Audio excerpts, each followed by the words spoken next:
श्री स्वामी समर्थ. जय जय स्वामी समर्थ. तुम्हा सर्वांचं पुन्हा एकदा अगदी मनापासून आपल्या या नवीन व्हिडिओमध्ये मी स्वागत करते. दिवाळीचा सण हा 5 दिवसांचा असला तरीसुद्धा तिची सुरुवात वसुबारस या सणाने होत असते. भारतातील अनेक राज्यांमध्ये दिवाळी ही वेगवेगळ्या प्रकारे साजरी केली जाते, पण महाराष्ट्रामध्ये दिवाळीचा सण हा वसुबारस या दिवसापासूनच सुरू होत असतो.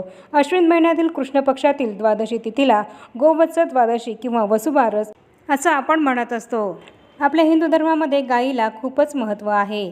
गाय ही आपण देवी समान मानत असतो आणि तिचे पूजन हे करत असतो. गायीप्रती कृतज्ञता व्यक्त करण्यासाठी आणि तिचा सन्मान करण्यासाठीच आपण तिची गायीच्या वासरासह पूजा ही गोवत्स द्वादशी म्हणजेच वसुबारस या दिवशी करत असतो. वसुबारसचा अर्थ वसु म्हणजे संपत्ती आणि बारस म्हणजे द्वादशी. या दिवशी गायीची पूजा ही केली जात असते. गाय ही समृद्धी आणि प्रगतीचे प्रतीक मानले जाते. आपला भारत देश हा कृषीप्रधान देश आहे आणि आपल्या देशामध्ये पशुधनाचं खूपच महत्त्व आहे. भारतामध्ये गायीला मातेचा दर्जा हा दिलेला आहे. गाय ही पूजनीय मानली गेली आहे. तिच्या प्रतीची कृतज्ञता व्यक्त करण्यासाठीच आपण वसुबारस या दिवशी गाय आणि तिची वासरू या दोघांचीही पूजा करत असतो. 2024 या वर्षी यंदा 28 ऑक्टोबर रोजी सोमवारी आहे वसुबारस. यावर्षी 28 ऑक्टोबरला सोमवारी अश्विन कृष्ण एकादशीलाच वसुबारस आणि रमा एकादशी आहे. त्यामुळे यंदाच्या वसुबारसला अनन्यसाधारण असं महत्त्व हे प्राप्त झालेलं आहे. समुद्रमंथनातून 5 कामधेनू या उत्पन्न झाल्या होत्या आणि त्यातून नंदा नावाच्या धेनूला उद्देशून हा सण साजरा केला जातो असं म्हटलं जातं. गोमाता ही अत्यंत सात्विक असल्याने सर्वांनी तिच्या पूजनाद्वारे तिच्या सात्विक गुणांचा स्वीकार करावा असं म्हटलं जातं. सत्वगुणी म्हणजेच आपल्या सहवासाने दुसऱ्याला पावन करणाऱ्या, आपल्या दुधाने समाजाला बलिष्ठ करणाऱ्या, आपले अंग प्रत्यंग अर्पण करून समाजाला उपयोगी पडणाऱ्या, शेतीला आपल्या शेणाद्वारे खत देऊन पौष्टिकत्व आणणाऱ्या, शेतीला उपयुक्त अशा बैलांना जन्म देणाऱ्या गोमातेचे या दिवशी पूजन हे केले जाते. ज्या ठिकाणी गोमातेचे संरक्षण संवर्धन होऊन तिला पूज्यभाव देऊन तिचे पूजन हे केले जाते, त्या ठिकाणी ती व्यक्ती, तो समाज, ते राष्ट्र भरभराटीस आल्याशिवाय राहत नाही. अशा गोमातेचे प्रथम तिच्या वत्सासहित पूजन करून त्यानंतर दीपोत्सवाला सुरुवातही होत असते. वसुबारस हा सण मायलेकाच्या नात्याची पूजा या दृष्टीने सुद्धा पाहिला जातो. काही ठिकाणी महिला या आपल्या मुलांच्या दीर्घायुष्यासाठी, त्यांची प्रगती व्हावी यासाठी वसुबारस या दिवशी उपवास हा करत असतात. आपल्या मुलांना आयुरारोग्य लाभावं, दीर्घायुष्य लाभावं, त्यांची प्रत्येक क्षेत्रामध्ये प्रगती व्हावी आणि त्यांच्या जीवनामध्ये सुखशांती ही कायम राहावी यासाठीच वसुबारसची पूजा करण्याची परंपरा आपल्याकडे आहे. आणि यावर्षी 28 ऑक्टोबर सोमवारी वसुबारस आणि रमा एकादशी हे एकत्रच आलेले आहेत. त्यामुळे यावर्षीचा वसुबारसचा हा सण अत्यंत महत्त्वपूर्ण आणि खास असा आहे. आणि म्हणूनच वसुबारस या दिवशी सोमवारी आपल्याला गोमातेच्या तिच्या वासरासहित पूजेसह एक महत्त्वपूर्ण वस्तूसुद्धा आपल्याला गोमातेला खाऊही घालायची आहे. वसुबारसला गोमातेला ही एक अत्यंत महत्त्वपूर्ण वस्तू खाऊ घातल्याने आपल्या आयुष्यामध्ये ज्या काही अडीअडचणी आहेत, संकट आहेत, समस्या आहेत, दारिद्र्य आहे, तर या सर्व समस्या, संकट, अडचणी गोमातेला वसुबारसला ही एक वस्तू खाऊ घातल्याने आपल्या या समस्या दूर होत असतात. या सर्व समस्यांमधून बाहेर पडण्याचा आपल्याला मार्ग हा मिळेल आणि आपल्या घरामध्ये सुख, शांती, समृद्धी, आयुरारोग्य हे अखंड नांदेल आणि देवी लक्ष्मी माता ही आपल्यावर प्रसन्न होईल. कारण गाय ही देवी लक्ष्मी मातेला अत्यंत प्रिय आहे. तर गोमातेला आपल्याला वसुबारस या दिवशी कोणती वस्तू ही खाऊ घालायची आहे, कोणत्या वेळेमध्ये खाऊ घालायची आहे आणि गोमातेची पूजा ही आपल्याला कशी करायची आहे, ही संपूर्ण माहिती जाणून घेण्यासाठीच हा व्हिडिओ कुठेही स्किप न करता शेवटपर्यंत नक्की बघा. यावर्षी रमा एकादशी आणि वसुबारस हे एकाच दिवशी आल्यामुळे या दिवशी आपल्याला गोमातेला कोणती वस्तू ही खाऊ घालायची आहे आणि कोणती वस्तू ही खाऊ घालायची नाही आहे, तर याबद्दलच संपूर्ण माहिती मी तुम्हाला या व्हिडिओमध्ये देणार आहे. आणि ही महत्त्वपूर्ण माहिती जाणून घेण्यासाठी हा व्हिडिओ तुम्ही कुठेही स्किप न करता शेवटपर्यंत नक्की बघा. तर वसुबारस आहे सोमवारी आणि याच दिवशी आपल्याला गोमातेची तिच्या वासरासहित पूजन हे करायचे आहे. तुमच्या देवघरामध्ये जर गोमातेची तिच्या वासरासहित मूर्ती असेल तर तुम्हाला या मूर्तीचे पूजन हे सोमवारी करायचे आहे. आणि जर तुमच्या देवघरामध्ये अशी गायीची मूर्ती नसेल तर तुमच्या आजूबाजूला जिथे कुठे गाय ही तिच्या वासरासहित असेल तर तिथे जाऊन तुम्ही तिचे पूजन हे करायचे आहे. किंवा मग तुम्ही एखाद्या गोशाळेमध्ये जाऊन तिथे सुद्धा गायीचे पूजन हे करू शकता. पण हेही जर तुम्हाला शक्य नसेल तर तुम्ही तुमच्या देवघरासमोरच एक पाट हे मांडून त्यावर रांगोळीने किंवा तांदळाने गोमातेचे चित्र हे काढू शकतात आणि त्यासोबत तिच्या वासराचं सुद्धा आपल्याला या दिवशी पूजन करायचं आहे. त्यामुळे वासराचं सुद्धा चित्र हे आपल्याला काढायचं आहे. आणि हे सुद्धा जर तुम्हाला शक्य नसेल तर तुम्ही गोमातेचा तिच्या वासरासहित असलेला फोटो हा बाजारातून खरेदी करून आणून त्याचे सुद्धा पूजन हे करू शकतात। पण शक्यतोवर तर आपल्या देवघरामध्ये एक गाय वासराची मूर्ती ही तर असावीच। आणि जर तुम्हाला गाय वासराची मूर्ती ही घेऊन यायची असेल तर तुम्ही ती वसुबारस या दिवशी घेऊन यायची आहे आणि त्याच दिवशी तिचे पूजन सुद्धा जरूर करायचे आहे आणि शक्यतोवर ही मूर्ती धातूचीच असावी। तर याप्रमाणे वसुबारस या दिवशी आपल्याला गोमातेचे पूजन हे करायचे आहे। वसुबारस या दिवशी आईने आपल्या मुलांच्या कल्याणासाठी त्यांच्या दीर्घायुष्यासाठी उपवास हा करायचा असतो आणि हा उपवास संध्याकाळी गोमातेचं पूजन करून झाल्यानंतर सोडला जातो। पण यावर्षी वसुबारस याच दिवशी रमा एकादशी सुद्धा आलेली आहे, त्यामुळे ज्यांचं एकादशीचं व्रत आहे तर त्यांना या दिवशी एकभुक्त राहून हा उपवास करायचा आहे। पण ज्यांचा वसुबारसचा उपवास असतो तर त्यांनी संध्याकाळी गोमातेचं पूजन करून झाल्यानंतर हा एक पदार्थ खाऊनच उपवास सोडायचा असतो। वसुबारस या व्रताचा उपवास केल्यामुळे आपल्या मुलांना दीर्घायुष्य हे लाभत असतं, त्यांच्या आयुष्यामध्ये येणाऱ्या संकट, समस्या, अडचणी या दूर होत असतात आणि आपल्या मनातील सर्व मनोकामना या पूर्ण होत असतात। आपल्याला सर्वांनाच वाटत असतं की माझी ही इच्छा, मनोकामना ही पूर्णही झाली पाहिजे। मग ही इच्छा आपल्या मुलांसंबंधित सुद्धा असू शकते।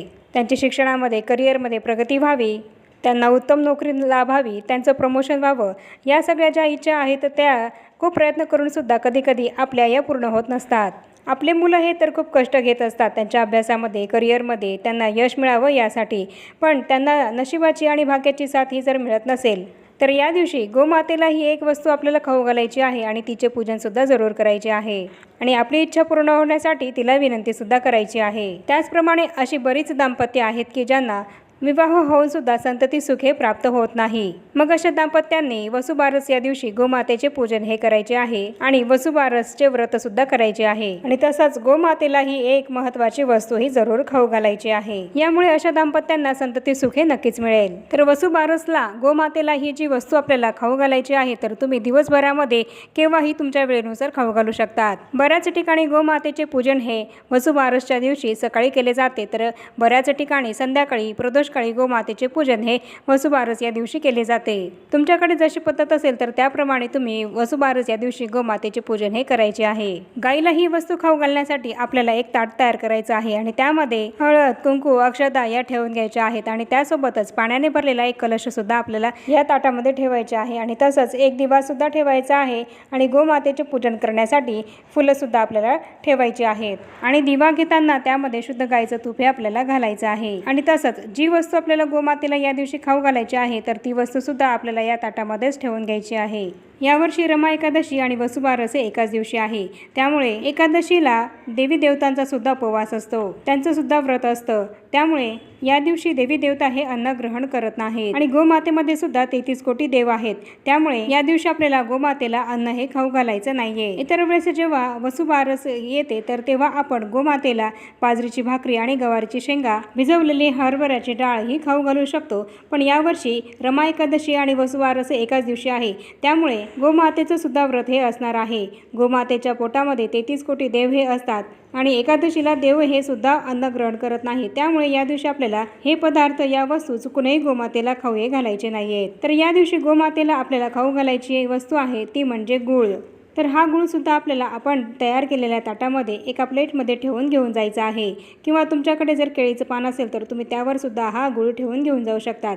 तुमच्या घराजवळ जिथे कुठे गोशाळा किंवा गोमाता असेल तर तिथे जाऊन तुम्हाला सर्वात प्रथम गोमातेच्या 4ही पायांवर पाणी हे टाकायचे आहे आणि गोमातेची हळद, कुंकू, अक्षता लावून पूजाही करायची आहे आणि तसंच गोमातेला फूल सुद्धा अर्पण करायचं आहे आणि तसंच धूपदीप सुद्धा ओवाळून घ्यायचा आहे आणि तसंच गाईसोबत तिचं वासरू सुद्धा असेल तर त्या वासराची सुद्धा याच पद्धतीने आपल्याला पूजाही करायची आहे आणि जर त्या गाईजवळ तिचं वासरू नसेल तर फक्त गाईची पूजा केली तरी सुद्धा चालेल आणि त्यानंतर आपल्याला गाईला गुळाचा खडा हा खाऊ घालायचा आहे। तर हा गुळाचा खडा आपल्याला आपल्या उजव्या हातामध्ये घ्यायचा आहे आणि त्यानंतर तो गोमातेला खाऊ घालायचा आहे, कारण जेव्हा तुमच्या हातामध्ये हा खडा घेऊन तुम्ही गोमातेला खाऊ घालाल तेव्हा गोमाता हा तिचे जिभेने तुमचा हात हा चाटेल आणि जेव्हा गोमाता ही तुमचा हात चाटत असते तेव्हा तुमचं दुर्भाग्य हे दूर होऊन तुम्हाला सौभाग्याची प्राप्ती होत असते। तुमचं दुर्भाग्य हे सौभाग्यामध्ये बदलत असतं। त्यामुळे तुम्हाला जर शक्य असेल तर हा गुळ तुम्हाला तुमच्या उजव्या हातामध्ये घेऊनच गाईला खाऊ घालायचा आहे आणि गाईच्या वासराला सुद्धा याच पद्धतीने खाऊ घालायचं आहे। आणि त्यानंतर गाईच्या पाठीवरून हात फिरवून 11 प्रदक्षिणा या गोमातेला आपल्याला घालायच्या आहेत। 11 प्रदक्षिणा घालणं जर तुम्हाला शक्य नसेल तर तुम्ही 1 प्रदक्षिणा घातली तरी सुद्धा चालेल। आणि प्रदक्षिणा घालत असताना ओम नमो भगवते वासुदेवाय या मंत्राचा जप तुम्हाला करायचा आहे। आणि त्यानंतर तुमच्या ज्या काही मनोकामना आहेत त्या पूर्ण होण्यासाठी विनंती तुम्हाला गोमातेला करायची आहे। तुमच्या इच्छा पूर्ण होण्यासाठी गोमातेला प्रार्थना करायची आहे। आणि याचप्रमाणे तुम्ही या दिवशी गोमातेला केळी सुद्धा खाऊ घालू शकतात। वसुबारस या दिवशी या पद्धतीने गोमातेचं पूजन केल्याने सर्व देवी देवता आपल्यावर प्रसन्न होत असतात। त्यांचा आशीर्वाद हा आपल्याला मिळत असतो आणि आपल्या सर्व मनोकामना या पूर्ण होत असतात। आणि तुमच्या घराच्या आजूबाजूला गाय किंवा गाईचा गोठा नसेल तर तुम्ही तुमच्या देवघरामध्ये जी तुमच्याकडे गाय आणि वासराची मूर्ती आहे तर त्या मूर्तीला सुद्धा हा गुळाच्या खड्याचा नैवेद्य हा दाखवू शकतात। याच दिवशी रमा एकादशी सुद्धा असल्या कारणाने या दिवशी बाजरीच्या भाकरीचा किंवा हरभरा डाळीचा नैवेद्य हा आपल्याला चुकूनही गोमातेला दाखवायचा नाहीये, खाऊ घालायचा नाहीये। दरवर्षी आपण गोमातेला बाजरीच्या भाकरीचा गवारीच्या भाजीचा नैवेद्य हा गोमातेला खाऊ घालत असतो, पण यावर्षी एकादशी असल्या कारणाने या दिवशी ही चूक आपल्याला चुकूनही करायची नाहीये। तर त्याऐवजी गुळाचा नैवेद्य हा आपल्याला गोमातेला दाखवायचा आहे आणि हाच नैवेद्य गोमातेला खाऊ सुद्धा घालायचा आहे। या दिवशी ज्यांचा एकादशीचा उपवास असेल तर त्यांनी एकभुक्त राहून हा उपवास करायचा आहे आणि ज्यांचा वसुबारसचा उपवास असेल तर त्यांनी संध्याकाळी गोमातेचं पूजन झाल्यानंतर हा उपवास सोडला तरी सुद्धा चालेल। हा उपवास सोडताना बाजरीची भाकरी आणि गवारीच्या शेंगांची भाजी ही खाल्ली जात असते आणि यावरच हा उपवास सोडला जातो, कारण या दिवशी गव्हाचं मुगाचं सेवन हे केलं जात नाही आणि म्हणूनच या दिवशी बाजरीची भाकरी आणि गवारीच्या शेंगांची भाजी करून त्यावरच उपवास सोडायचा आहे। तर याप्रमाणे आजच्या व्हिडिओमध्ये मी तुम्हाला गोमातेला आपल्याला वसुबारस या दिवशी कोणती महत्त्वपूर्ण वस्तूही खाऊ घालायची आहे याबद्दल संपूर्ण माहितीही दिली आहे। आणि आता या छोट्याशा माहितीसह आपण आपला आजचा हा व्हिडिओ इथेच थांबवूया। चॅनलवर जर पहिल्यांदाच आला असाल तर चॅनलला जरूर सबस्क्राईब करा आणि या व्हिडिओला जास्तीत जास्त लाईक आणि शेअरसुद्धा जरूर करा। आणि भेटूया पुन्हा अशाच नवीन एका माहितीपूर्ण आणि महत्त्वपूर्ण व्हिडिओसोबत। तोपर्यंत सर्वांना श्री स्वामी समर्थ।